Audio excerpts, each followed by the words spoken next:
wabarakatuh. Perkenalkan, nama saya Febrianto dari Universitas Muhammadiyah Riau. Di sini saya akan menjelaskan pertemuan 9 sampai ke 15. Yang pertama, saya akan membacakan materi dari kekuasaan, kewenangan, tanggung jawab, dan delegasi. Pertama itu ada pengertian kekuasaan atau power. Kekuasaan atau power berarti sesuatu kemampuan untuk mempengaruhi orang atau merubah orang atau situasi. Kekuasaan dapat berkonotasi positif maupun negatif. Lalu ada faktor yang mendasari adanya kekuasaan. Yang pertama itu ada reward power, lalu concrete power, lalu ada legitimate power, expert power, referent power. Lalu ada kewenangan, ada dua pandangan yang saling berlawanan mengenai sumber wewenang. Yang pertama ada teori formal atau pandangan fisik, yang kedua ada teori penerimaan atau acceptance theory of country. Lalu ada jenis kewenangan. Yang pertama itu ada kewenangan lini, kewenangan staf, kewenangan fungsional. Lalu masuk ke pelimpahan wewenang. Pelimpahan wewenang adalah proses pengalihan tugas kepada orang lain yang sah atau terlegitimasi atau menurut mekanisme tertentu dalam organisasi. Lalu ada manfaat pelimpahan wewenang. Pelimpahan wewenang memungkinkan subbagian atau bawahan yang mempelajari sesuatu yang baru memperoleh kesempatan untuk melakukan sesuatu yang baru tersebut. Itu kendala wewenang. Kendala dalam pelimpahan wewenang.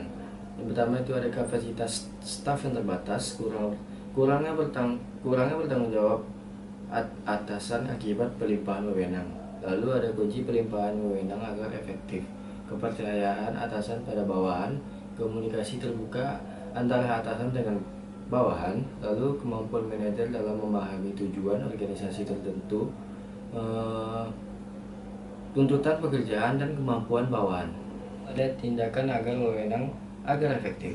Yang pertama ada penentuan hal-hal yang dapat didelegasikan, penentuan orang yang layak untuk menerima delegasi, penyediaan sumber daya yang dibutuhkan, pelimpahan tugas yang akan diberikan, intervensi pada saat yang diperlukan. Sentralisasi versus desentralisasi. Sentralisasi merujuk kepada cara perorganisasian di mana keseluruhan tugas, bertanggung jawab, dan pemerintah dipusatkan dari hierarki yang paling tinggi untuk kemudian hierarki yang dibawakan menerjemahkan dalam bentuk tindak lanjut dari apa yang telah diputuskan dari hierarki yang tertinggi. Desentralisasi merupakan pelimpahan kewenangan dari hierarki yang lebih tinggi kepada hierarki yang lebih rendah dalam hal pengambilan keputusan dan penentuan dengan cara bagaimana kegiatan akan dijalankan. Lalu kita masuk ke materi berikutnya, yaitu motivasi dan kepemimpinan. Dua konsep penting fungsi pengarahan pada individu. Yang pertama motivasi dan kepemimpinan. Pengertian motivasi. Motivasi adalah sesuatu yang mendorong untuk menunjukkan perilaku tertentu. Faktor penentu kinerja. Pertama motivasi atau motivation terkait dengan keinginan untuk melakukan pekerjaan. Lalu kemampuan atau ability, kapabilitas dari tenaga kerja yang melakukan pekerjaan. Lalu ada lingkungan pekerjaan atau work environment, sumber daya dan situasi yang dibutuhkan dalam melakukan pekerjaan.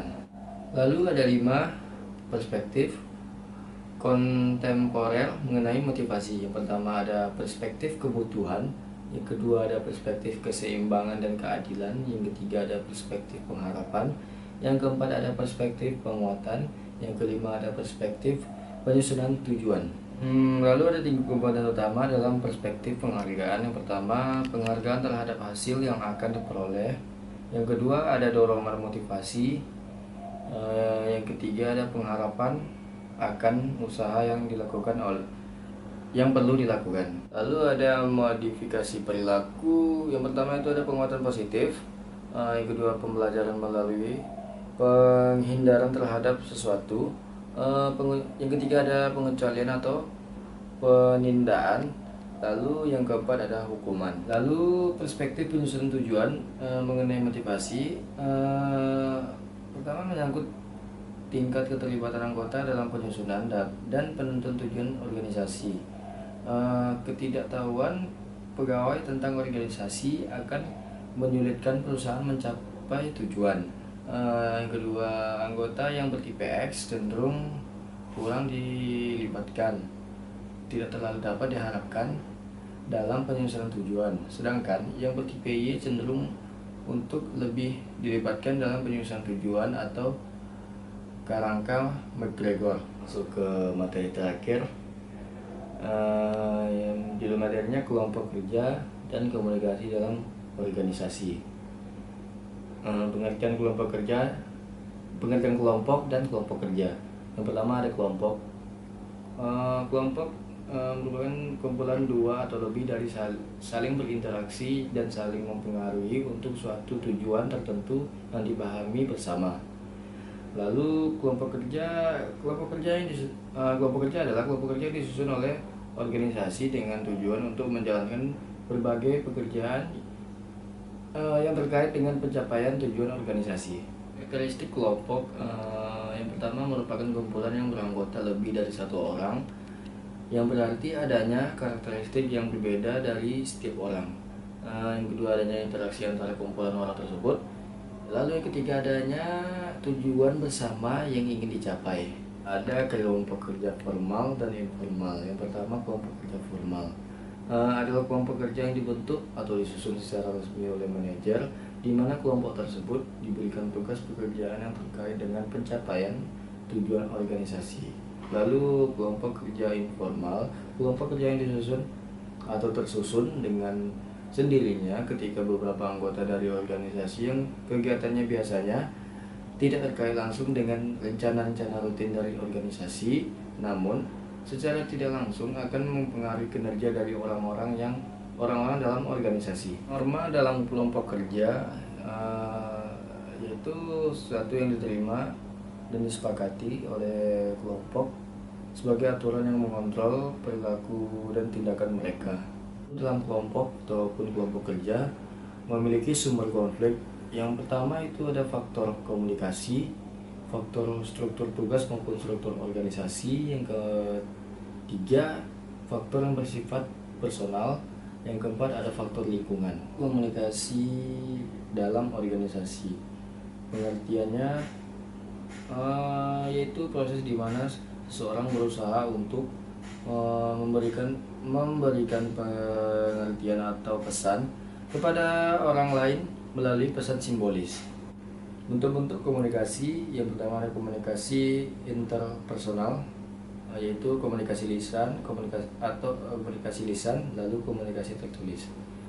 Lalu komunikasi dalam bentuk jejaring komunikasi, itu ada pola roda, pola Y, pola komunikasi bersambung, pola komunikasi melingkar, pola komunikasi menyeluruh. Lalu di video tepat ini ada teknologi informasi komunikasi. Yang pertama ada sistem informasi formal, yaitu yang pertama ada sistem proses transaksi, lalu sistem informasi manajemen, sistem pendukung pengambilan keputusan, lalu sistem informasi eksklusif, lalu sistem jaringan internal, lalu sistem pintar, lalu ada teknologi informasi personal.